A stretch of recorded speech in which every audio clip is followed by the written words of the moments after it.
Welcome to the Pharmacy Leaders Podcast with your host, Tony Guerra. The Pharmacy Leaders Podcast is a member of the Pharmacy Podcast Network, with interviews and advice on building your professional network, brand, and a purposeful second income from students, residents, and innovative professionals.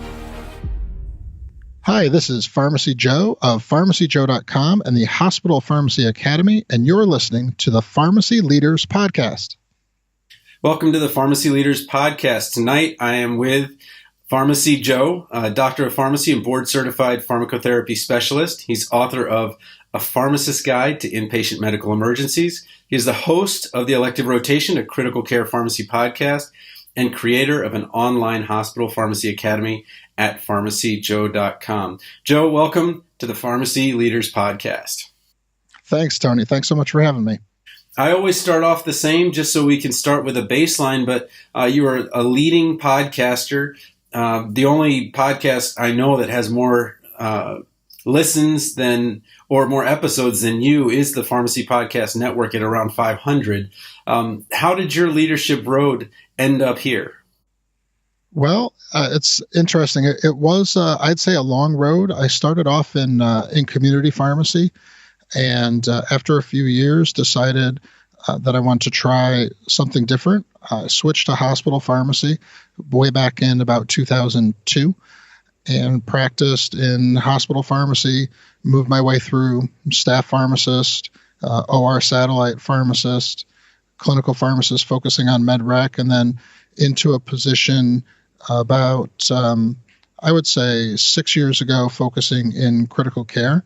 And eventually decided that I would start a website and a podcast out of it. So I was just at ASHP, and there are, I don't want to say people would kill for it, but let's just say that a critical care position at a hospital where you're at would definitely be at the top of many people's lists. Just to start us off, what was, and most people would think that things are just so easy for you now because you're a critical care pharmacist, you're at the top of your license, everything's going great. What's maybe one of your worst moments?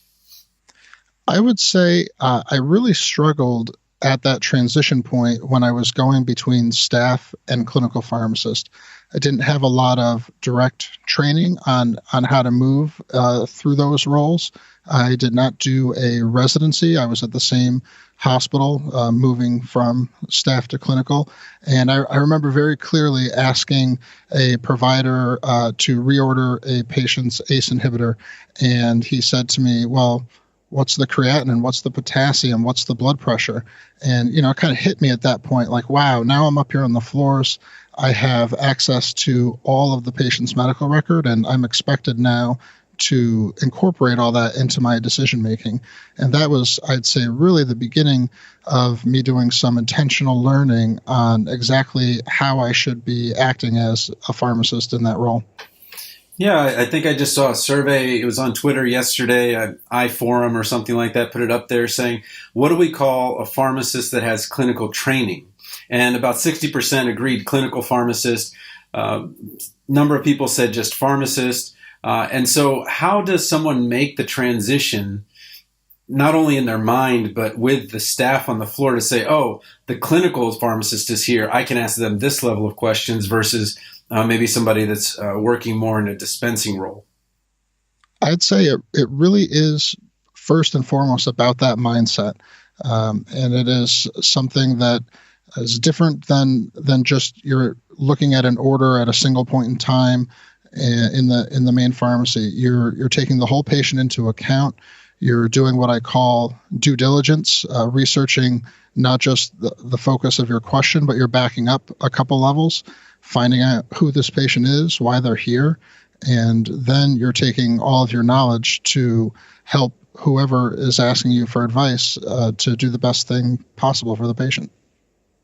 So you take on fourth-year APPE students. Tell me a little bit about how you transition them from learning to skill. So while we're learning in pharmacy school, great, we can pass the NAPLEX or something like that. But then something happens and we freeze because we don't necessarily have the skill to solve that problem. How do you make that transition from learner to skilled practitioner? Well, my students tend to get thrown right into the mix since there's an ICU that is where my primary practice point is in the hospital. We've got 19 beds. I've had many students have the story of, I just finished orientation and I walked up to the ICU to meet Joe and somebody coded right when I was being shown the unit. So they do get thrown in there pretty quick. And what I really focus on is I show them what it is that I'm doing, and I try and kind of peel my head back and open it up and let them see inside how it is that I'm thinking about things, how I think differently than I might think if I were learning the material for a test in college. And that's where I start with them. And then how does that, so we've got APPE students that are at various, places, whether you're in your first block or your ninth block, it's maybe a different student. But now once you get a resident, how do you start that process of getting a resident up to speed is where now are they going to rotate through PGY1 is what you do with PGY2s? How does a resident participate in the critical care process? So at my site, we have 4 PGY1 residents that we take every year. And I will often have a student on rotation at the same time. So they will act as the co-preceptor technically, but I really push them into acting as the full preceptor for the student as well. And I'm doing similar things with the resident that I may start out with the student, but I expect them to grasp the concepts and accelerate the learning far beyond where an APPE student would, and get them to a point where they can do ICU rounds, make sure that they are intervening when they should, participate in medical emergencies, code blue, rapid responses. It starts with showing them and then coaching them and then just being a safety net there to advise them. So this knowledge that you have, normally it would just stay within the hospital, and then that would be it. You would go in, you would do your work, and then you would go home. Some residents would benefit, some APPE students would benefit. But you have had now 250 podcast episodes where you've built this transfer of knowledge on these topics in critical care. First of all, where did that podcast start? And then maybe talk a little bit about the evolution in terms of how now you teach versus when you started. Sure. I did start the podcast with the intention of incorporating it into my teaching. And what I really enjoy most about it is I can direct a student or a resident to a podcast episode, and I can have them listen to that episode, follow the links that I have to the references, and then when I meet up with them later, we can discuss things at a much higher level. So not only am I able to facilitate transfer of knowledge and accelerate learning across the globe, really, with the reach of the website and the podcast, but when I have a student or resident on rotation with me, I don't have to say the same thing over and over and get stuck at a basic level of understanding. I can very quickly advance to a deeper level of understanding for those on rotation with me. Now, I have enough trouble I've only done 45 podcasts so far. I have enough trouble keeping track of those, dividing them into sections where I can easily get to them. How do you divide 250 podcast episodes into a library that's, usable? Yeah, it is quite a bit.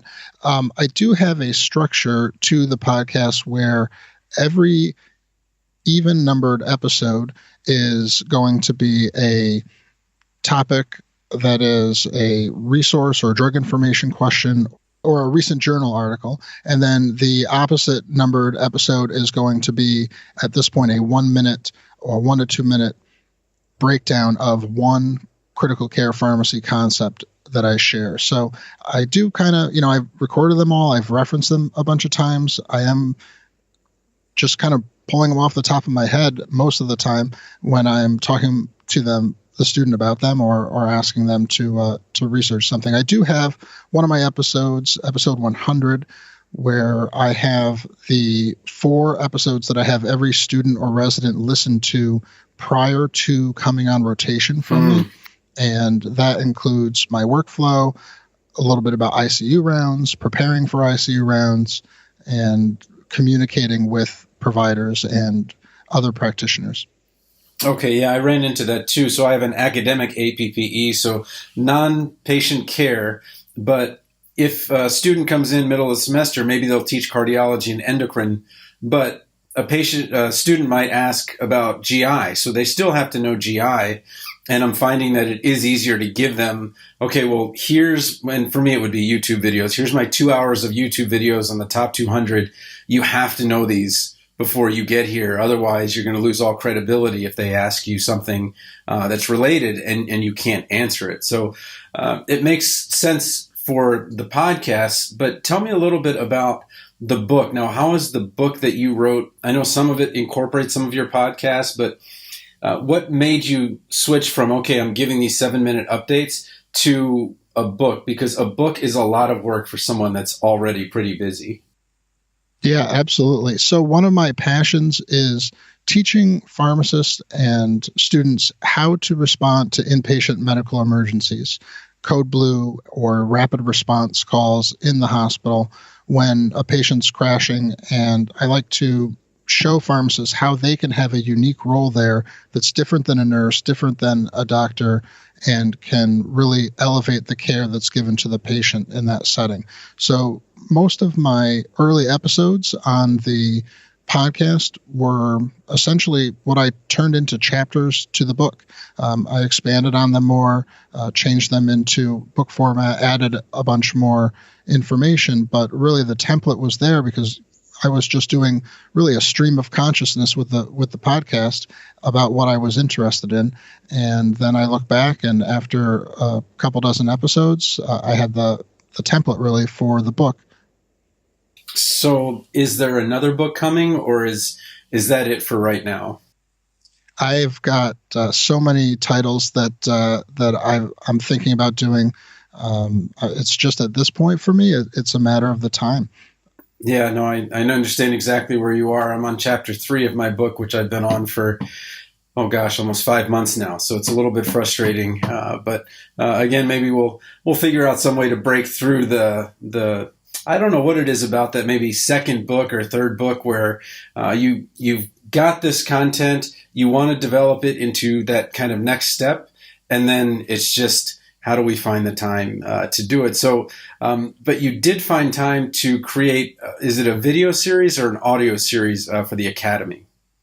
Yeah, so what I started, again, based on feedback from folks that I connected with, was a hospital pharmacy academy where I have really 3 things. I've got video-based trainings, mostly on critical care at this point, but I have just expanded to emergency medicine, general hospital pharmacy, and infectious disease.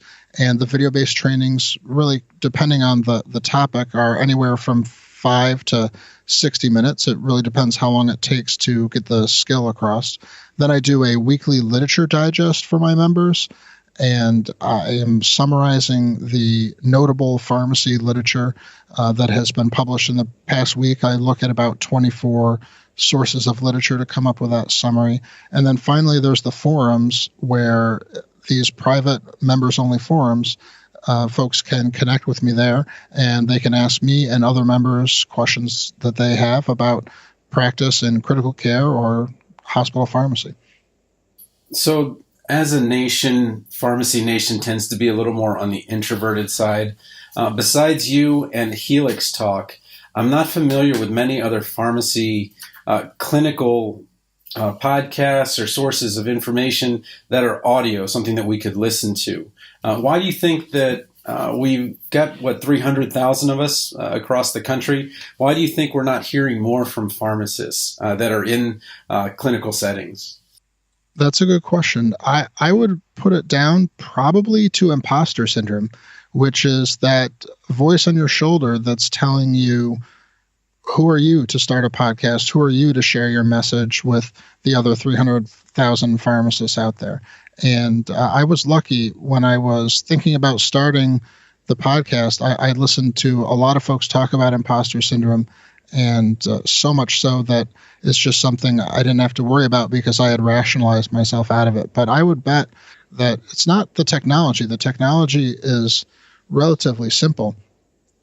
But I bet it's the voice on someone's shoulder that's holding them back. And the more pharmacists that ignore that, I'd say the more we'll eventually have out there. So tell me a little bit about what you're doing now with YouTube. YouTube is one of my favorite forums because a lot of the stuff we do fits into kind of that top 200. I was teaching pharmacy technicians, and I also teach a lot of the pre-professions, pre-med, pre-nursing, and so forth. So those kind of lists work really well with YouTube. But what do you do on your YouTube Thursdays? On Thursdays, I'm publishing simultaneously to my audio podcast feed and to my YouTube channel what I call the Critical Care Pharmacy Minute. So I will take one very brief and succinct topic, and I will just cover it. My aim is to do it in under 2 minutes and push that out to people so that they can just have a real quick win or a pearl that they get about whatever it is that I have on my mind at the time. So where did this briefness come from? Did it come from working with other practitioners that need to know this information so quickly because the patients are critical? Or is it just something that you kind of just latched onto? What is it that you like so much about these very brief updates? So early on, when folks were contacting me about the podcast and leaving reviews in iTunes, that was one thing that really they appreciated. I didn't have a intro at all, really, where I would ramble about anything. I got right to the point, and I was succinct in the information, and everybody was telling me that's what they loved most about the podcast. So I figured, well, if a few minutes is good, then let's try 2 or less.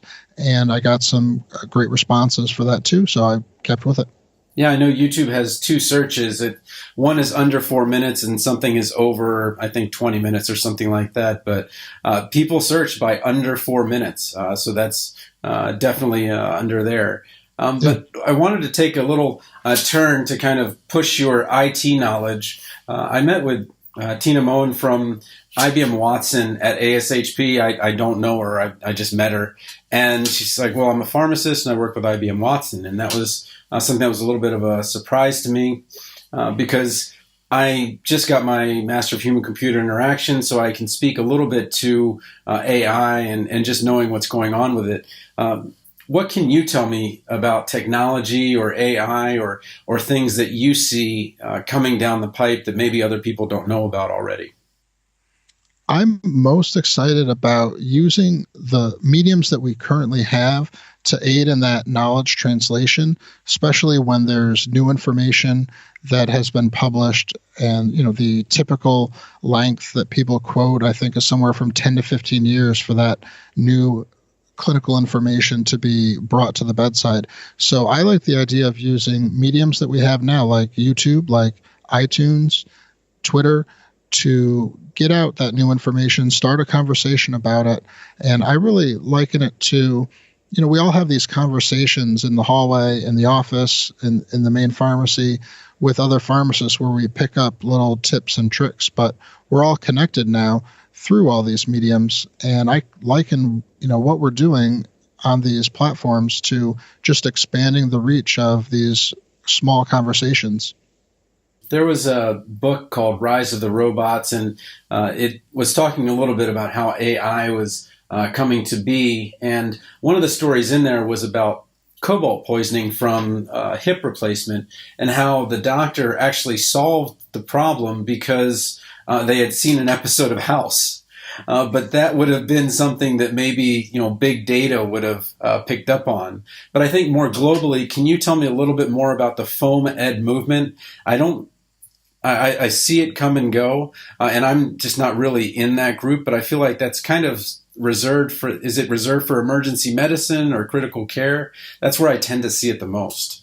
Yeah, foam is the abbreviation given to free open access medical education. So FOAM-Ed doesn't necessarily mean critical care, but I would say it is a movement that was started primarily by critical care physicians and then has expanded. So you can search the hashtag FOAM-Ed on Twitter, FOAMRX, FOAMCC for pharmacy or critical care, and you'll get some great content there. The general principle is people want their translation of knowledge to be free and open to everyone. And so that's the idea of having a podcast where you are just talking about information and there's no barrier for anyone else to listen. So while our residents and APPE students kind of have a little bit of freedom in terms of that is their job as they're learning, tell me a little bit about what it is that you do on a daily basis to keep your work on track. Obviously, you've got this creative side and you've got a lot of production that way. How do you keep everything together? We share that we both have around the same age kids. Yeah, I've got 2 kids as well, and there is definitely a lot to keep together. So I'm using maybe tools that I would consider fairly well known. I've got Evernote, where I'm keeping track of ideas for my next episodes, for resources I want to share, for drug information questions, and I'm using a paper-based journal, kind of a modified version of the bullet journal that I'm experimenting with right now. I don't know if you're familiar with that, where I'm keeping track of not just everything I'm doing at work, but everything I'm doing at pharmacyjoe.com as well. And I'm just reviewing those every day, getting my most important tasks set up, and just plug away the next day on them. So going on to career, normally I ask something like, what's the best career advice you've ever given or received? But in this case, what I want to ask you is, there's going to be about 50% that go into the match, that enroll in the program, not go into the match. It's a little skewed, but about half of them are not going to get what they originally expected. Can you tell me what you would tell that person who was expecting to be in a PGY1 that next July? Absolutely, yeah. First, I would try to go for the second round if they are able to do that. And next, I would have them think about, is there any way that they can maybe broaden the location that they're willing to go to? Because certainly the narrower you are in your focus of where you are going to work, the fewer your options are. But you could probably find an entry-level position and get your foot in the door if you would just broaden open the location that you're willing to travel to. Now, that may not be possible. Some people have a mortgage already or a family, and they can't do that. If that's the case, I would go for a per diem position, and any way you can, just get your foot in the door in a hospital, because the way hiring typically works is they are going to pull not from new applications, they're going to pull from internal people that they've already spent a little bit of training on. So if you're already trained as a per diem, that means you're going to be next in line for the part-time position, and then you're going to be next in line for the full-time position. So any way you can get your foot in the door someplace, even if it's per diem, that's what I would do. Okay, and then what inspires you? So I am really inspired by other clinicians, other physicians, pharmacists, nurses that I see that are doing so much to care for patients, and I'm really just wanting to be like the other people around me and focusing on doing the best that I can for patient care. Pharmacy Joe, thanks for being on the Pharmacy Leaders Podcast. And I would want to ask, what's the best way for someone to contact you if they did want to talk to you? Sure. I've got a bunch of ways that you can contact me. They all start out with Pharmacy Joe. So whatever platform you're most comfortable on, you can find me pharmacyjoe.com/LinkedIn/Twitter or /contact, and head over to my website there and contact me right there. Pharmacy Joe, thanks for being on the Pharmacy Leaders Podcast. Thanks, Tony. Support for this episode comes from the audiobook Memorizing Pharmacology a relaxed approach. With over 9,000 sales in the United States, United Kingdom and Australia, it's the go-to resource to ease the pharmacology challenge. Available on Audible, iTunes and Amazon.com, in print, ebook and audiobook. So now that the show is over, I'd like you to hover over to pharmacyjoe.com/episode 100, where you can get my critical care pharmacist workflow and the exact orientation that I use for my students and residents. Thank you for listening to the Pharmacy Leaders Podcast with your host, Tony Guerra. Be sure to share the show with the hashtag #PharmacyLeaders.